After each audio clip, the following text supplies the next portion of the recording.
Hi, I'm Jason, the creator of the Grey Rooms.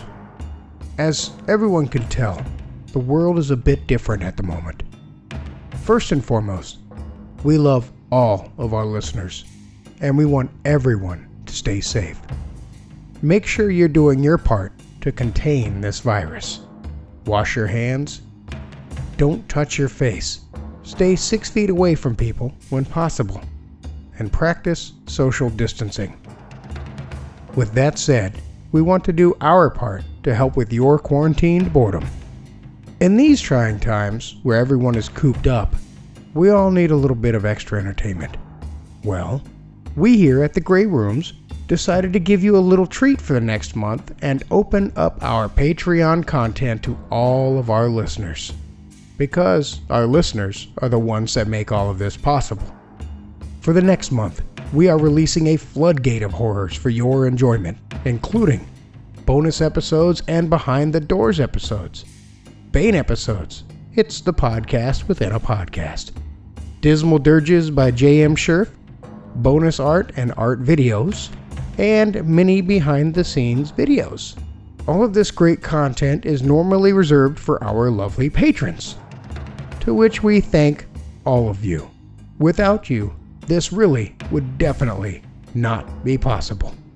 Patrons such as Amy Nickel, Arthur Unk, Ashley Enstrom, Brooks Bigley, Elizabeth Dowell, Isabel Diedrichs, Jason Pouris, Kathleen Clyde, Michael Velez, Patrick Stewart, The Original Nick Show, Charlotte Norup, Denise Pinto, Godzilla Eyes, Hale Scherf, Jim Powell, Lucas Hibbard, Maggie Rogers, Matt, Michael Beckwith, Rachel Lamb, Richard Holcomb, Sergio Saucedo, Stephanie, Trigvi Christensen, Allison Brandt, Debbie Furr, Jake Ivey, Nightmare Rabbit, Patrick Mealy, Sarah Zartaloma, Sarah Ruth Thomas, Scotty, Brad Bone, Cassie Pertiet, J.M. Scherf, John Grills, Justin Thulu, Scott Savino, Sky Isa, Ursula and you enjoy your free month of Patreon. Stay safe, listeners, and enjoy the show. You awake. The elevator is small and cramped. There is a strange old man. He's mumbling. You hear a ding, and he forces you out. You're lost.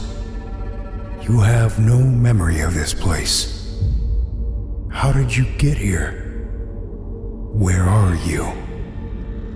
It doesn't matter. Because now, you belong to the Grey Rooms.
Come on. What's taking so long? Stupid elevator. I hate waiting. I'd much rather take the stairs. Oh.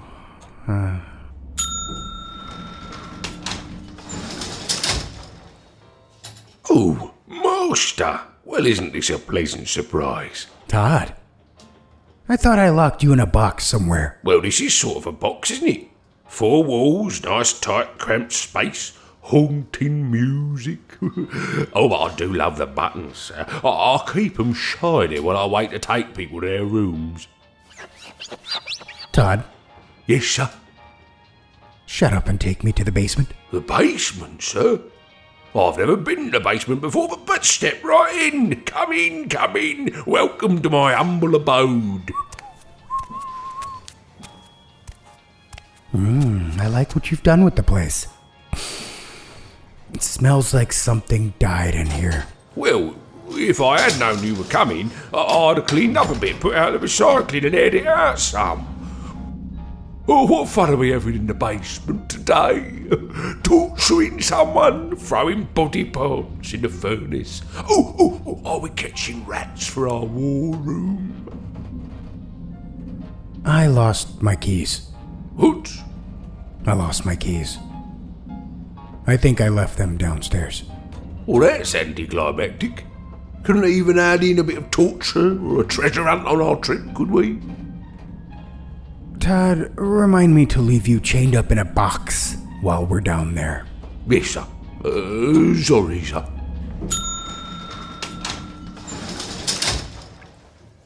Ah, here we are.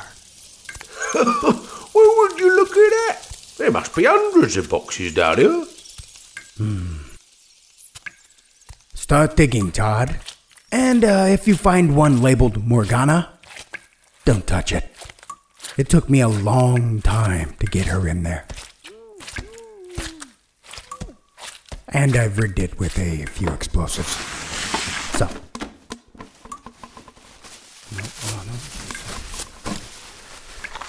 No. Oh, gosh. Where are we at? Let's see. Fetal pigs. Nope. Pickled snakes. Scalpels. I know I left them around here somewhere. What about this one, sir?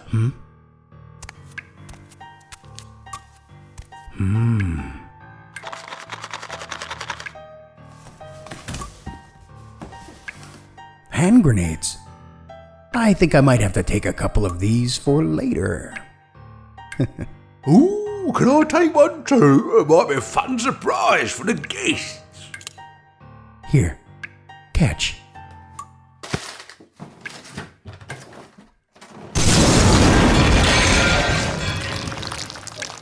Phew. Hopefully your keys weren't over there, sir. What's this?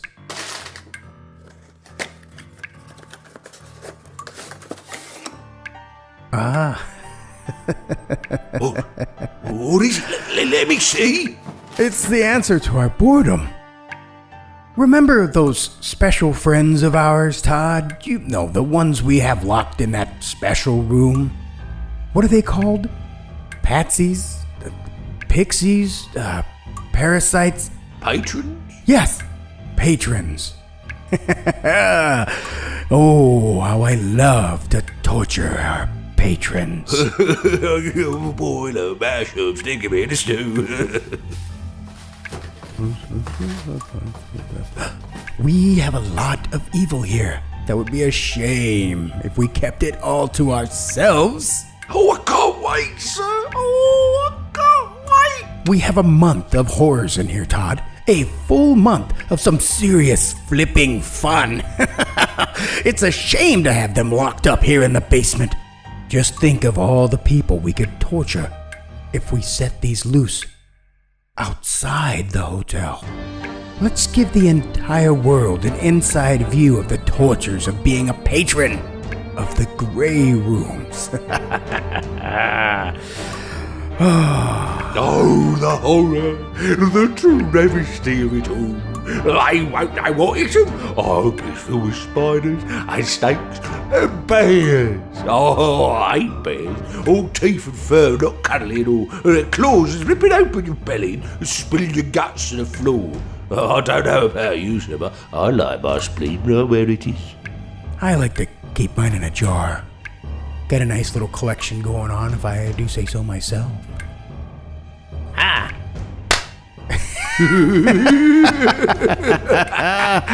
Oh. Shut up, Todd. Let's send our friends down the river, shall we?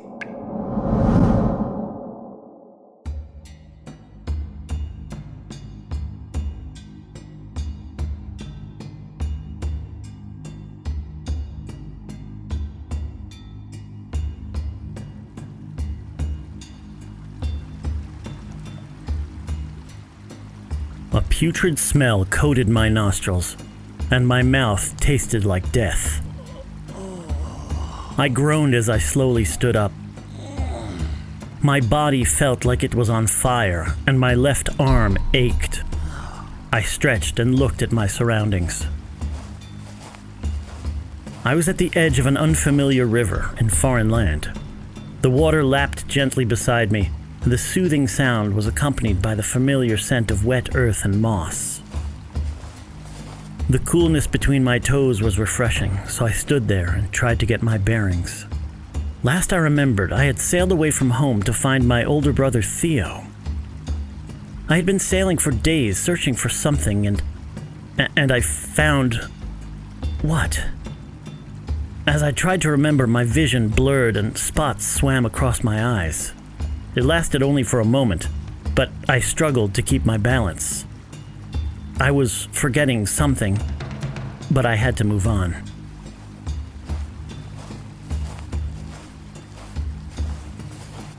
My skin prickled as I gazed upon a sunless sky. The soft light that permeated my surroundings had no discernible source. Its immutable presence plunged the land in perpetual twilight. I had so many questions, but there was no one around to ask. My mind was spinning as I looked to the river. The water was shimmering azure. It reminded me of the sea around the island I called home, serene and magnificent. I scooped water in my hands and splashed my face. My mouth was dry, so I leaned down and drank deeply. I wanted to savor the taste of fresh water, but all I tasted was ash. Coughing, my thoughts drifted, and my eyes watered. My best chance to find someone, to find Theo, was downriver. I stayed beside the bank, the river to my left, and remained vigilant.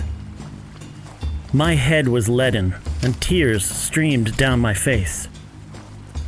Several times during my walk, I broke down, sobbing uncontrollably.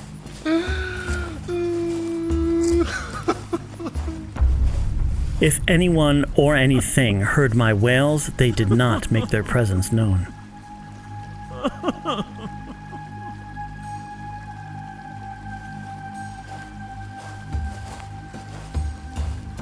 After some time, I reached a stony outcrop.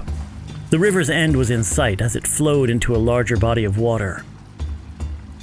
This new undulating mass, and the endless horizon beyond it, left me transfixed. A small smile cracked my somber facade. I took some time to clean myself up as well as I could, and with renewed determination, I walked on.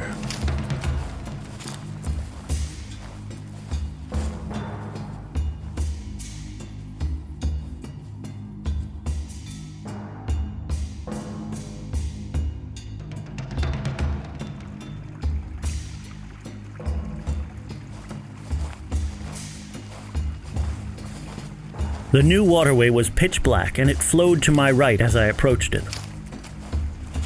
Looking downriver, I noticed a narrow wharf a short distance away. Before long, I was facing down the planks of the port that stretched into the river. They looked rotten, so I stepped on them with bated breath. They bent under my weight, the wood creaking, but they held. I sighed in relief and walked forward up to the end of the pier, each step loudly announcing my presence.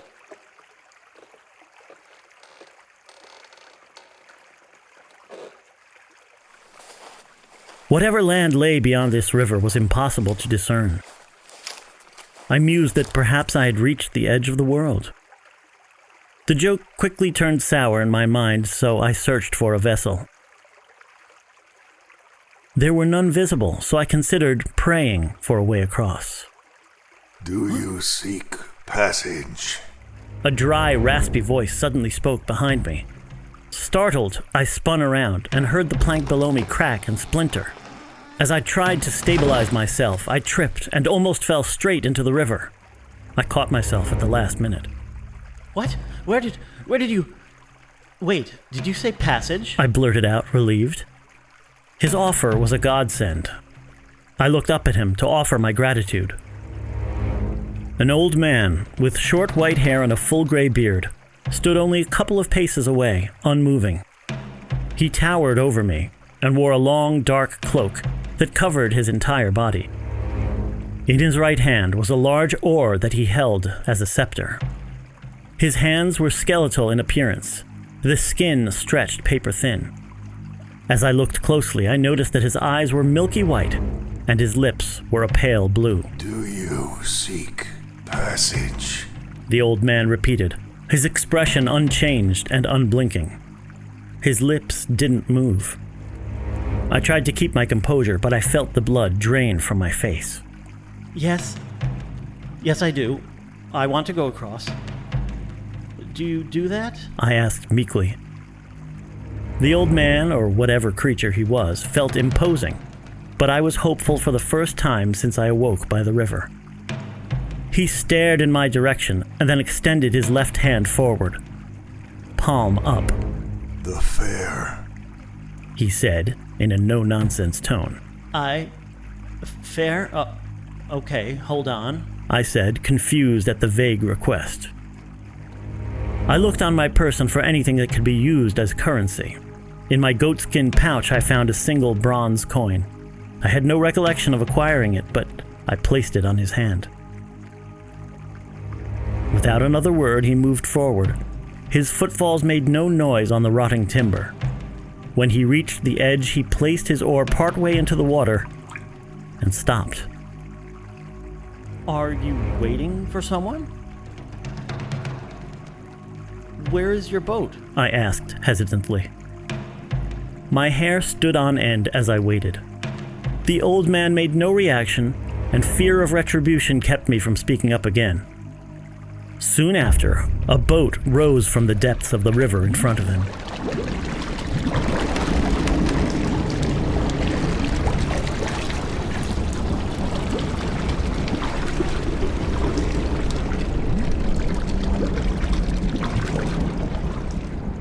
My eyes bulged at the occurrence, and I unwittingly let out a whimper.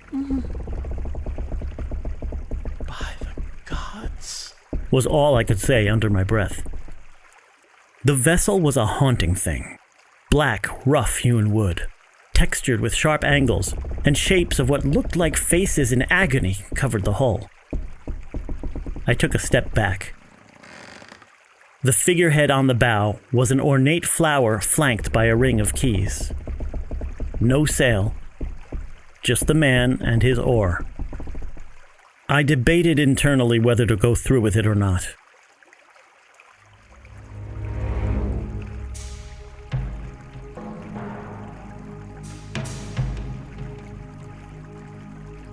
Without warning, I found myself no longer standing on the docks, but instead sitting across from the old man on the boat. My body started shaking and I closed my eyes. After several deep breaths, I decided the wise thing was to not question what had just happened.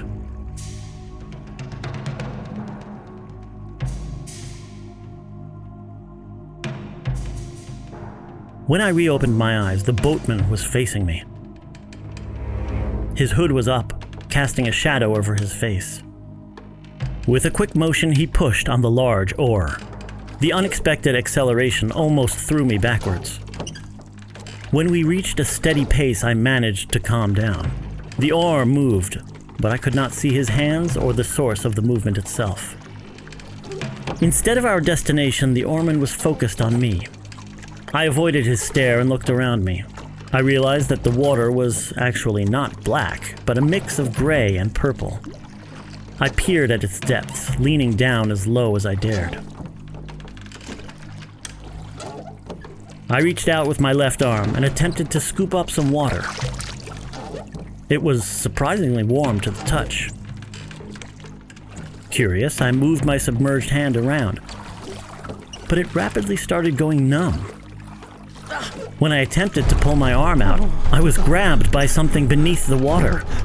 I struggled, grasping the side of the boat with my right hand. What is this? Help me! I shouted at the boatman. He continued moving his oar as if I wasn't struggling right in front of him. I applied whatever strength I had left, straining against the boat itself. The momentum threw me back when whatever held me gave way. I saw long, pale shapes descend to the depths. The area of my arm that had been submerged was numb and was quickly turning a sickly black. It grew darker by the moment, the skin swelling out. The numbness soon gave way to a feeling of countless nails being plunged into my hand. Barely cognizant of my surroundings, I screamed and hunched over.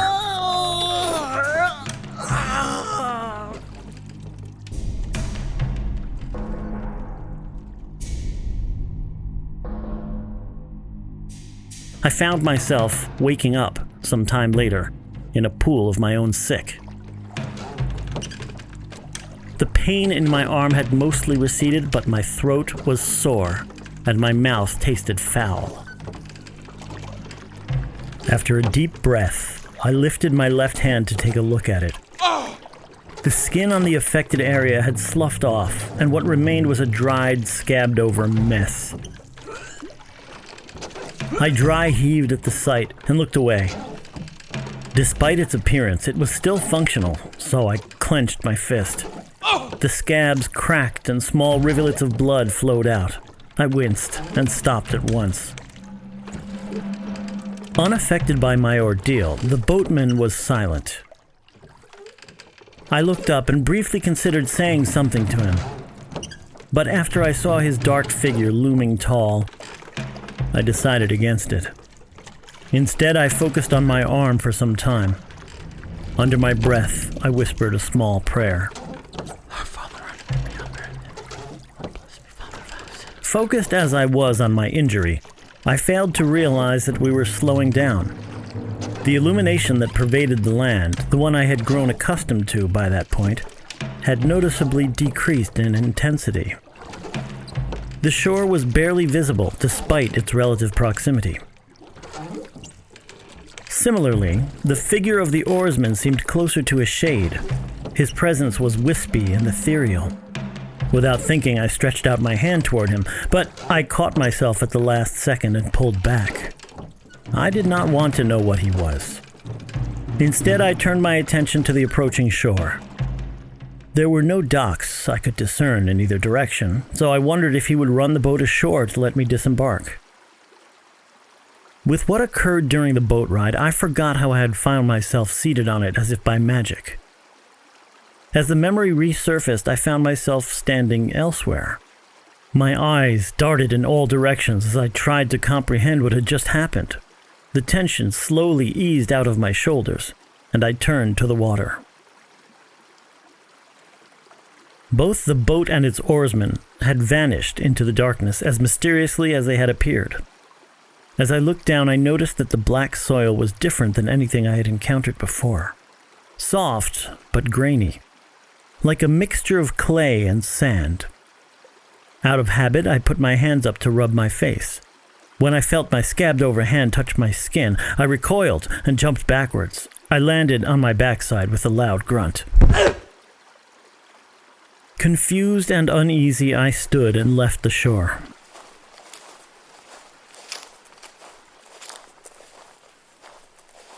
As I pondered on what had transpired, I broke out in a cold sweat. I started running toward a large tree in the distance. The exercise was welcome after being on the ferry, so I held my pace. Every so often, I would glance at my left hand and cringe. A dull ache persisted at the seam with the remaining healthy skin. I blocked those thoughts and focused on running.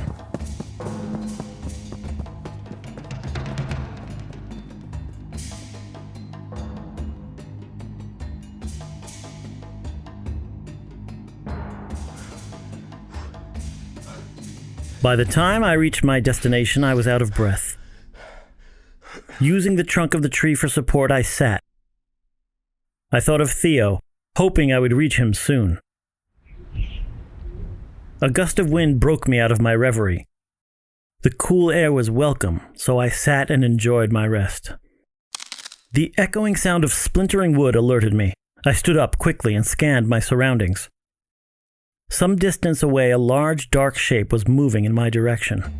Before I could react, a horrid smell invaded my nostrils. It was so fetid that I covered my nose. My eyes began watering, and every breath made me gag. I turned around and sprinted away from the smell and its source. I ran with all my strength, trying not to inhale for as long as I could. Every breath made me lose focus and stumble. My ears pulsed with the rhythm of my elevated heartbeat, and the fumes made my eyes sting and tear up. The ground soon sloped downward toward the cliff edge, and I was forced to come to a stop. The drop below was to a narrow but tumultuous river. As I was debating whether I should jump, the smell got worse. My balance faltered, and I looked back. 3 shadows stretched below a dark, gnarled creature that stood a short distance above me. A deep, guttural growl made the ground shake. My eyes bulged and my feet gave out. I fell, narrowly avoiding a large rock, and plunged into the churning waters. The force of the river swept me away. Its violent nature tossed me about, and I hit the cliff walls on several sharp turns.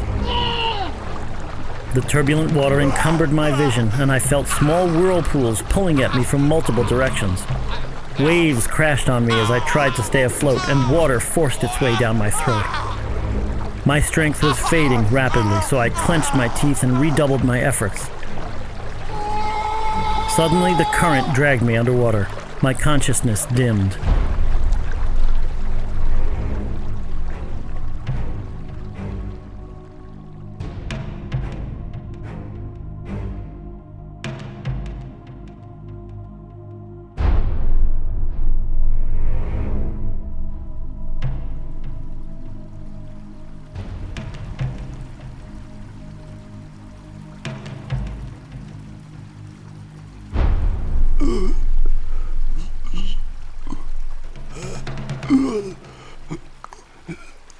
I woke up with a coughing fit.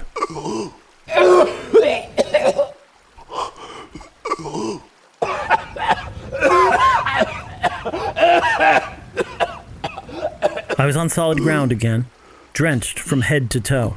Feeling lucky to still be alive, I thought of how it was just like Theo to have me risk my life trying to save him. I had hoped that after last time he would have known better.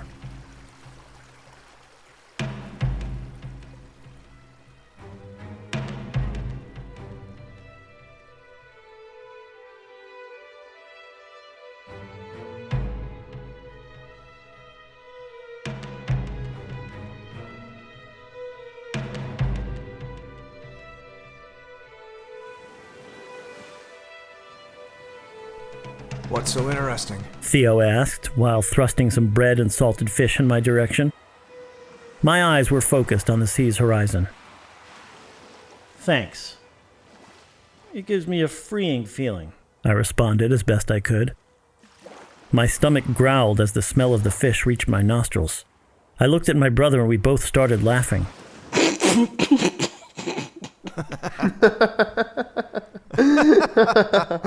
After I finished eating, Theo turned to me. Let's go, little brother. Time for cliff jumping. I stood and followed him up the path.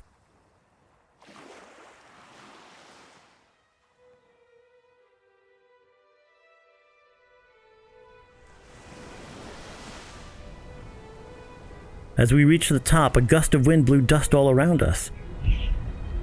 I stopped walking and covered my eyes. Theo, you sure about this? I asked him, yelling over the sound of the wind. I made a gesture for us to go back home.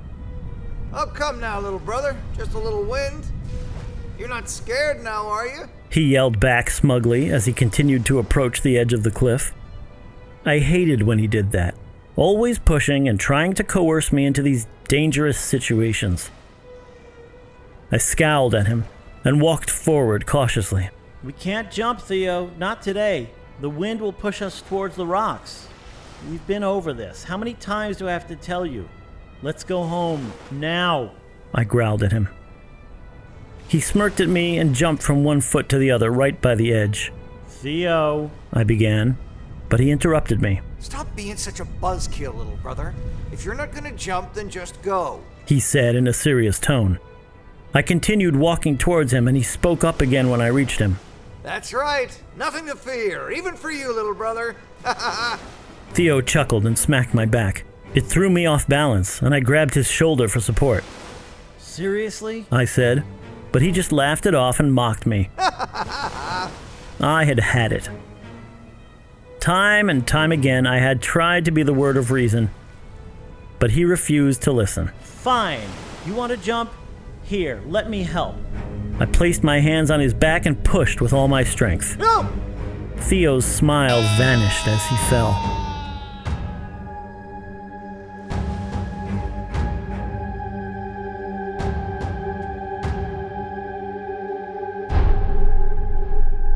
The sand below me was a vibrant red, and I dug my fingers into it as I pushed myself up. The continuous roaring noise made me turn around. A floating sheet of water crashed violently on the ground nearby. The river had flowed into a waterfall. The white foam blended with the ground, and a scarlet spray sprung forth. It reminded me of how Theo had ended up. I was riddled by cuts and bruises, but I had to keep going. My journey thus far had been quite different than what I had originally thought. My memory was returning, and the horrible realization of what I had done started sinking in. I finally knew what I needed to do about Theo. But first, I needed to address my most recent misdeed. I dropped to my knees and prayed as loudly as I dared. O great rulers of the underworld, Persephone and Pluto, overseers of the dead and jailers of titans, I plead for your guidance. I wish to take my brother's place in your realm and face the punishment I'm due for my fratricide.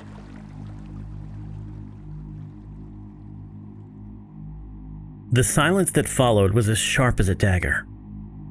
The air was still, and I dared not make any noise. Beads of sweat formed all over my body, and I waited with scarce hope for a response. What followed was beyond my comprehension. I was thrust, body and soul, through a tunnel of light, and into unfathomable darkness.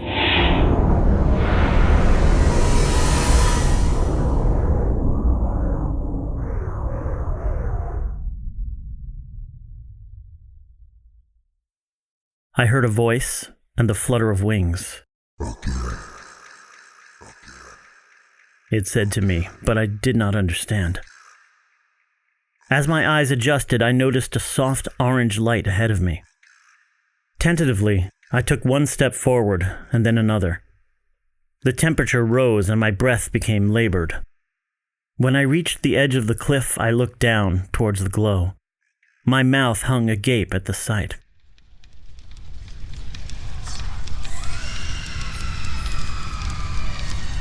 A deep crimson flame snaked its way through the land, the earth scorched and smoking around it. The raging torrent of fire flowed all the way into a deep maw on the ground, a pit of immeasurable depth. I steeled myself and walked down to the raging inferno.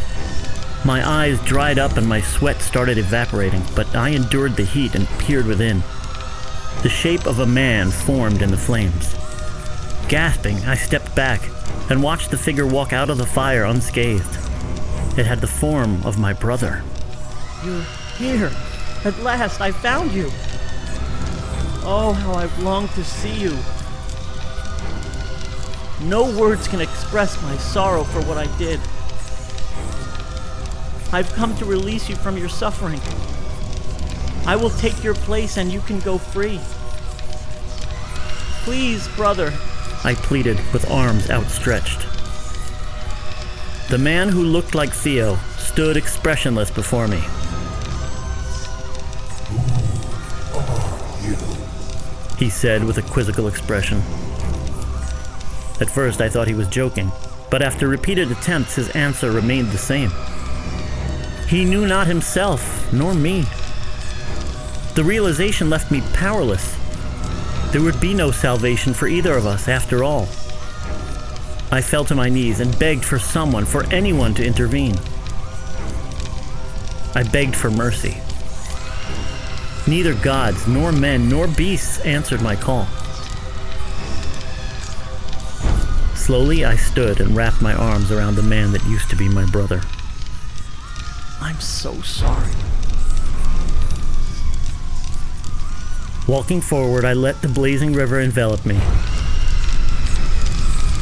The flames danced around me in shifting colors of yellow and red. One after another, the blades of fire cut me down, but by some cruel fate I did not perish.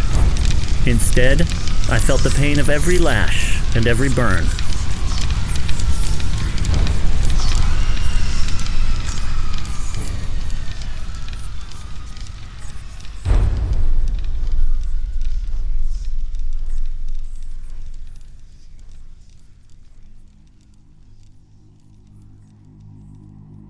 Despondent, I reached the far side mostly intact, a trail of boiling blood in my wake.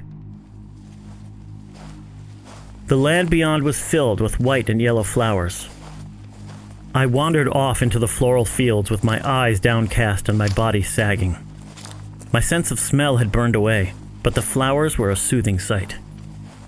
They felt like a whispered lullaby from a time long forgotten. Tears mixed with blood steadily dripped on the flowers in my path, staining them red. My trip to Hades had been misguided. I was no hero of legend. All I had accomplished was hubris, and the gods were enacting their punishment. An eternity roaming aimlessly in the lands of the dead. I kneeled down and considered the bleak nature of my future.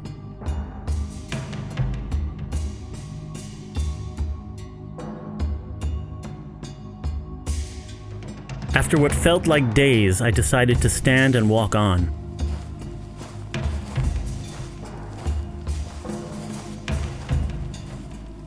My wounds reopened, but the pain felt distant and muted. Before long, a subtle noise caught my attention. The soft sound of flowing water attracted me, so I approached it.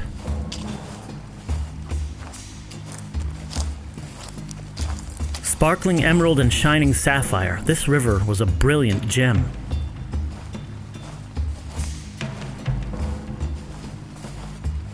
I waded into its shallow waters and dove down.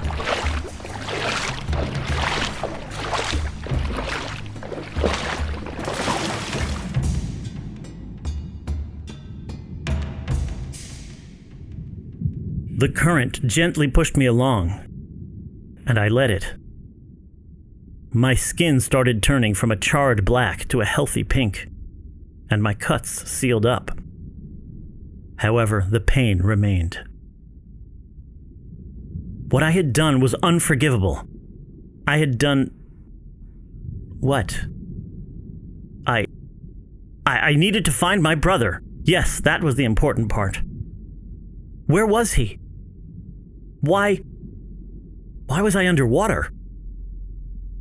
I looked around me and was stunned by the beautiful colors.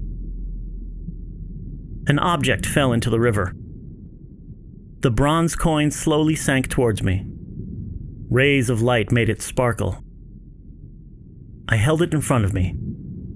It was pretty, so I put it in my goatskin pouch. Theo would love it. I was going to show him when I got to him. I closed my eyes and drifted off.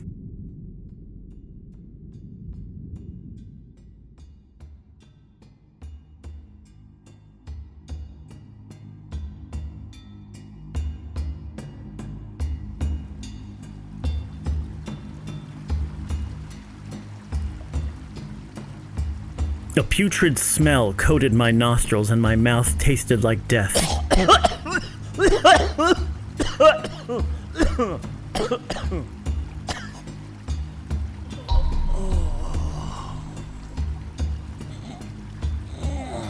I groaned as I slowly stood up.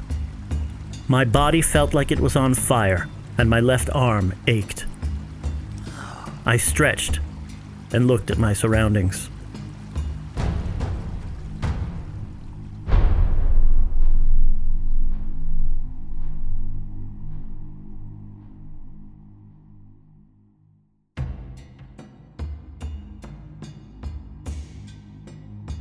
The Rivers, written by Jason Pouris, with performances by Elie Hirschman and Graham Rowat.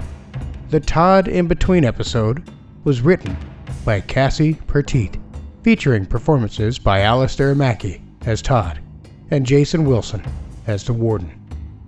Musical composition was by J.M. Scherf. Audio engineering and sound design was by me, Jason Wilson. Creative direction and episode artwork was by Cassie Pertiet. Social media and Patreon support by Brooks Bigley. Videography is by Hale Scherf. Once again, listeners, we love having all of you and wish you the best of health in this trying time. We hope you enjoyed The Rivers by Jason Pouris. This was our first Patreon bonus episode released towards the beginning of the season. Speaking of our patrons, we would also like to take the time to thank our patrons once again, and to any of those who have taken the time to leave us a 5-star rating and a review. We here at the Grey Rooms love our fans and want to give back to you in the best way we know how. We have a lot of fun things to show you, and we hope that you will like it. You can find out more by joining us on our social media sphere. You can find us on Instagram, Twitter, and Facebook. Also, the Grey Rooms is streaming for free on Spotify. Just get the Spotify app or the browser and search the Grey Rooms. Boom, there you go. You can also find us on our very own Discord channel. Once again, we truly are grateful to all of you for your listens and your love. As a team and as a group, we all appreciate you immensely. We also know that as a community, we can do what we can to help each other in this trying time. So once more, thank you. And we hope that you enjoy your free month of Patreon. Have a good night.